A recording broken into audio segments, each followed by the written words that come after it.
matin. Dites-nous, est-ce qu'on peut considérer que le pic est passé, qu'on s'achemine doucement vers une décrue de l'épidémie? Le pire est-il derrière nous?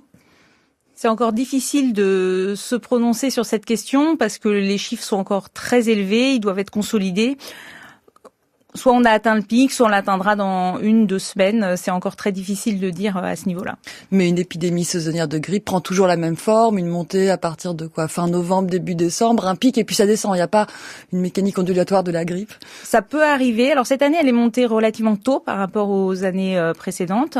Et on peut avoir parfois effectivement des remontées, soit quand il y a eu des congés par exemple, ou soit quand il y a une circulation de différents virus, notamment la grippe B qui peut être plus tardive.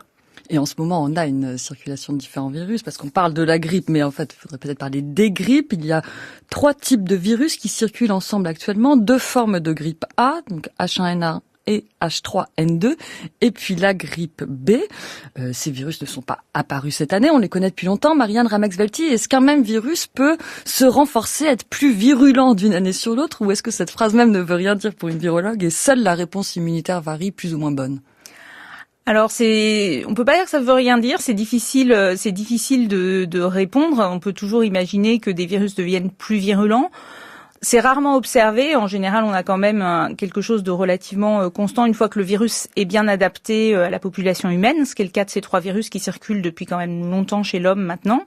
Après, ce qui se passe, c'est que la protéine de surface du virus, celle qui est vue par le système immunitaire, le H de H3 et de H1, va bouger en fait pour que le virus puisse échapper à la réponse immunitaire.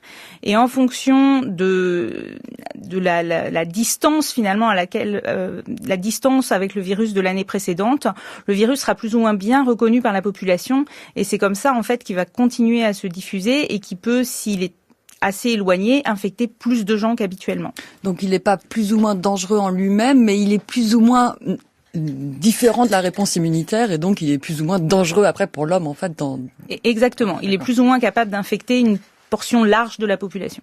Et entre nos 2 grands types qu'on a actuellement, grippe A et grippe B, est-ce qu'il y en a un plus dangereux que l'autre? Chez l'homme, ils ont, on va dire, leur spécificité. Le B a tendance à être plus, à toucher plus les enfants. Le A un peu plus les adultes. Le H3N2 est parfois plus sévère chez les sujets âgés.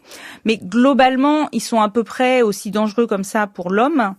À l'exception près que le A est celui qui peut éventuellement être à l'origine de pandémies. Et non pas seulement d'épidémies, c'est-à-dire se répandre vraiment.